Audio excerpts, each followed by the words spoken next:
ہمیں یہ بتایا گیا تھا کہ تم کمزور ہو، تم ان سے کم ہو، احساس کم تری ڈالا گیا تھا. تو وہ ان کہانیوں سے میں بڑا ہوا تھا اور میں اس نتیجے پہ پہنچ گیا تھا کہ جو غلامی کی زندگی ہے وہ انسان کا جو پورا پوٹینشیل ہے اس میں کبھی وہ اوپر آ ہی نہیں، اس کی پرواز اوپر ہی نہیں ہو سکتی. علامہ اقبال وہ اس چیز کو سمجھ گئے تھے. انہوں نے کس طرح لا الہ الا اللہ کو اور جو ہمارے دین کو کیسے انہوں نے جوڑا اس کے ساتھ کہ جو شاہین ہے وہ اس کی پرواز اوپر جاتی تب ہے جب وہ زنجیریں توڑ دیتا ہے. تو میں جب بڑا ہو رہا تھا میں ہمیشہ سوچتا تھا کہ بہادر شاہ ظفر اگر وہ لڑ کے مر جاتا انگریزوں سے تو اس کو بڑا نام ہونا تھا، لیکن اس نے ان کی غلامی قبول کر لی اور جو اس سے اینڈ میں ہوا اس کے بیٹوں کا سامنے انگریزوں نے سب ایک ایک بیٹے کو ان کے سامنے قتل کیا. پھر رنگون میں جا کے وہ اور اپنی بیوی کے ساتھ باقی زندگی گزاری. تو اس سے تو موت بہتر تھی. تو ہم ٹیپو سلطان کو کیوں یاد رکھتے ہیں؟ کیوں اس کو موقع تھا کہ وہ جب چاروں طرف سے گھر گیا تھا وہ جا سکتا تھا، وہ بھی اپنی جان بچا کے نکل سکتا تھا. لیکن اس لیے ہم یاد کرتے ہیں اس کو کہ اس نے کہا کہ اس کا بڑا کہ شیر کا ایک دن سے گیدڑ کے 1000 دن سے زیادہ بہتر ہے. تو وہ آج تک ہم اسے کیوں یاد کرتے ہیں؟ کیونکہ آزادی کے لیے کھڑا ہوا.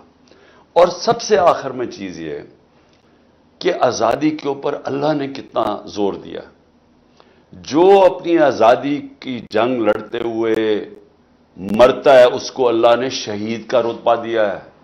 شہید کا رتبہ پیغمبروں کے بعد ہے ہمارے دین میں، اتنا بڑا اس کا رتبہ ہے. سو اس کے لیے کیوں اللہ نے اتنی ہمیں آزادی کے اوپر کیوں اتنا زور دیا ہے؟ اور لا الہ الا اللہ یہ کیوں ہے اتنا؟ اس لیے کہ انسان بڑا انسان بن ہی نہیں سکتا، نبی صلی اللہ علیہ وسلم کا امتی بن ہی نہیں سکتا جب تک وہ آزاد نہ ہو. جی جبران. جی بہت بہت شکریہ. اچھا جو نیکسٹ سیٹ آف اسپیکرز ہیں پلیز کوشچن شارٹ رکھیں اور ایک ہی کوشچن رکھیں تاکہ زیادہ سے زیادہ لوگوں کو موقع ملے. تو ارسلان آپ نیکسٹ پھر عمل. تو ارسلان. جی السلام علیکم خان صاحب، ارسلان بلوچ بات کر رہا ہوں یو کے سے. Thank you so much for your time. میرا ایک بڑا بنیادی سا سوال ہے کہ ابھی یہ جو چیزیں چل رہی ہیں، کسی کی ماں کو اٹھایا جا رہا ہے، کسی کی بہن کو، مطلب کہ یہ امپیکٹ بچوں تک جائے گا، اگلی جنریشن تک جائے گا. یہ جو ابھی جو کرنٹ مافیا یہ کیسے اس چیزوں سے مطلب کہ کہاں پہ جا کے رکیں گی اور یہ ان سے مطلب کہ کیسے واپس یہ نفرت کو کیسے ختم کریں؟ مجھے اس چیز کی سمجھ نہیں آ رہی کہ ایک پوائنٹ ہوتا ہے نا کہ یہاں پہ آ کے بریک کوشچن آ گئے. ٹھیک ہے. اور کچھ دوسرے سوال ہے یہی. اور دوسرا خان صاحب آپ کے ساتھ کھڑے ہیں چاہے دن ہو رات ہو، بیہائنڈ یو اسکیپر آلویز. دیکھیں اس کا صرف میں آپ کو یہ کہوں کہ میں نے اپنے معاشرے کو کبھی اتنا نیچے گرتے نہیں دیکھا. میں نے کبھی گھر کی عورتوں کے اوپر یہ سلوک نہیں دیکھا اور ایسے لگتا ہے کہ خوف پھیلانے کے لیے کیا جا رہا ہے. دیکھیں میں ہمیشہ اسلام کی جو سب سے بڑی ٹریجڈی تھی وہ کربلا میں ہوئی. بہت یعنی مسلمانوں کے لیے اس سے بڑی کوئی ٹریجڈی نہیں تھی جو کربلا میں ہوئی ہے. تو کربلا کی ٹریجڈی کے پیچھے کیا تھا؟ کیوں ہونے دی؟ کوفہ کے لوگ کیوں نہیں مدد کرنے آئے؟ یزید کا خوف تھا. اس کے خوف کی وجہ سے وہ رائے حق پہ کھڑنے اور سے ڈر گئے. دیکھیں یہ خوف پھیلایا جا رہا ہے، لوگوں کو ڈرایا جا رہا ہے. لوگوں کے گھروں کے اندر جب گھستے ہیں 30-40 لوگ گھس جاتے ہیں، توڑ پھوڑ کر دیتے ہیں، عورتوں سے بدتمیزی کرتے ہیں، لوگ گھبرا جاتے ہیں. لوگ اپنے اوپر تو کر سکتے ہیں لیکن اپنی گھر کی عورتوں کو جس طرح یہ کر رہے ہیں ایسے کبھی ہوا نہیں ہے اور کسی اور معاشرے میں ایسے نہیں ہوا. یعنی مسلمان معاشرے میں تو میں نہیں جانتا کبھی ایسے ہوا. تو یہ جان کے فضا بنائی جا رہی ہے کہ عمران خان کو جب پھر سے اٹھائیں گے تو اس وقت لوگ اتنے ڈر جائیں گے کہ وہ کچھ کریں گے بھی نہیں، چپ کر کے بیچارے سہم کے بیٹھ جائیں گے. یہ فضا بنائی جا رہی ہے اور تاکہ ہم قبول کر لیں یہ جو آنا والا وقت ہے کہ یہ چور اور یہ جو سارے مل کے یہ جو ملک کے اوپر بیٹھ گئے آ کے تاکہ ہم چپ کر کے ان کی غلامی قبول کر لیں، یہ سارا فضا بنائی جا رہی ہے خوف کی. Thank you. جی امل آپ نیکسٹ کوشچن کریں. السلام علیکم خان صاحب، hope you doing well. My question is that آپ کی کیا اسٹریٹجی ہے پروونشل الیکشنز پنجاب اور کے پی کے حوالے سے؟ Thank you. دیکھیں، کل سپریم کورٹ میں کیس لگا ہوا ہے اور چیف جسٹس صاحب اور ان کا بینچ فیصلہ کرے گا، کیونکہ آئین تو ٹوٹ چکا ہے. آئین کے اندر تو واضح تھا 90 دن کے اندر الیکشن ہونا ہے. جیسی اسمبلی آپ ڈیزالو کرتے ہیں تو 90 دن میں الیکشن ہونا ہے. یہ تو اس سے تو سارے ججز متفق ہیں، ساری لیگل کمیونٹی متفق ہے. 15 کے سپریم کورٹ کے ججز وہ سب کہتے ہیں 90 دن میں الیکشن ہونا چاہیے. لیکن گورنمنٹ نے اس خوف سے کہ انہوں نے ہار جانا ہے، انہوں نے وہ آئین کی بلیٹنٹ وائلیشن کی ہے. اور دوسری چیز، سپریم کورٹ کے آرڈر کی وائلیشن کر دی. سپریم کورٹ نے 14 مئی کا کہا تھا کہ پنجاب میں الیکشن ہونے، انہوں نے نہیں کروایا. اب کل دیکھیں سپریم کورٹ کیا فیصلہ کرتا ہے. لیکن دیکھیں، ایک دفعہ آپ کا آئین ٹوٹ جاتا ہے، یہ پلیز میری بات یاد رکھیں. ایسے ہے، آئین ملک کے قانون طے کرتا ہے کہ ملک نے چلنا کیسے ہے. آئین 1970 میں 1970 میں بہت بڑی اچیومنٹ تھی. سب پولیٹیکل پارٹیز نے بیٹھ کے پاکستان کا آئین بنایا. اب وہ آئین جب آپ کا ٹوٹتا ہے، اس سے پھر کیا ہوتا ہے؟ جو طاقتور ہے پھر وہ جو کرنا چاہتا ہے کرتا ہے. کیونکہ نظریہ ضرورت ہوئی، آئین ٹوٹ گیا. جب بھی نظریہ ضرورت آتی ہے تو طاقتور اپنا فیصلہ بنوا لیتا ہے. جب بھی نظریہ ضرورت ہوتی ہے تو اس کا مطلب کہ جو طاقتور ہے وہ فیصلہ کرتا ہے کہ کون سے آئین کی شک اس نے ماننی ہے اور کون سی نہیں ماننی.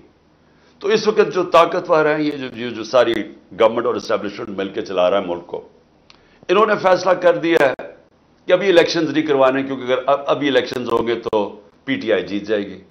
لہٰذا پی ٹی آئی کو باہر کرنے کے لیے الیکشنز ہی نہ کرواؤ. اس پہ آئین ٹوٹتا ہے، آئین ٹوٹ جائے. تو اس وقت تو یہ سچویشن بنا ہوا ہے کہ پاکستان کے اندر اس وقت سارا جو ہمارا رول آف لا ہے وہ تباہ ہوتا جا رہا ہے. عدالتیں فیصلہ کرتی ہیں، جس طرح میں نے کہا شیرین کو 2 دفعہ عدالت نے کہا کہ اس کو رہا کرو، بیل دیتی ہیں، وہ پھر پکڑ لیتے ہیں اس کو. ہمارے کارکن وہ رہا ہوتے ہیں، بیل ملتی ہے، ان کو پھر پکڑ لیتے ہیں اور کسی اور کیس پہ اندر ڈال دیتے ہیں.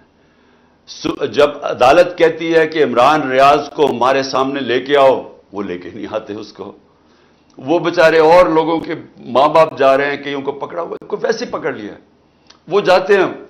تو جب آپ کے عدالتوں کے فیصلے نہیں مانے جاتے، اس کا مطلب کہ یہاں عدالتیں، قانون تو کمزور کو چاہیے ہوتا ہے، طاقتور تو اس کو تو قانون نہیں چاہیے ہوتا، وہ تو ویسی طاقت ہوتا ہے. تو قانون تو چاہیے ہوتا ہے کمزور کو، اور جس کو کہتے ہیں لیول پلئنگ فیلڈ. اب یہ کیوں ہمارے لوگ جاتے ہیں مغرب؟ آپ سارے انگلینڈ بیٹھے ہوئے ہیں، آپ امریکہ بیٹھے ہیں، یورپ بیٹھے ہیں، وہاں کیوں جاتے ہیں؟ وہاں کوئی پیسے تو نہیں بانٹتا. ہاں تعلیم کے لیے کئی جاتے ہیں، لیکن نوکریوں کے لیے کیوں جاتے ہیں؟ کیونکہ ان ملکوں کے اندر اگر آپ اپنے ٹیکس دیں اور آپ قانون کے اوپر چلیں، آپ آزاد ہو جاتے ہیں. آپ کو کوئی کچھ نہیں کہہ سکتا، آپ کے رائٹس پروٹیکٹ ہوتے ہیں. وہ معاشرہ آپ کو پوری طرح حفاظت کرتا ہے آپ کے رائٹس کی.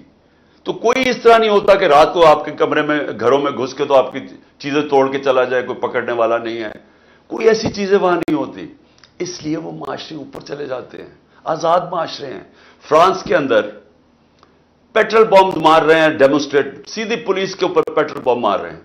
1 گولی چلی ہے، یا 25 لوگوں کو ڈائریکٹ گولیاں مار کے شہید کر دیا. کتنے اور 100 لوگوں کو گولیاں لگی ہیں. انکوائری تک نہیں ہوئی ابھی تک. ملک کے شہری پرامن احتجاج کرتے ہوئے شہید کیے گئے ہیں، انکوائری تک نہیں ہوئی ابھی تک. اور صرف ایک ہی ہے جی، کور کمانڈر گھر جلا دیا، اس کے اوپر بھی انکوائری نہیں ہوئی. سی سی ٹی وی کیمراز وہاں لگے ہوں گے، ذرا دیکھیں تو صحیح کہ کس نے جلایا تھا گھر.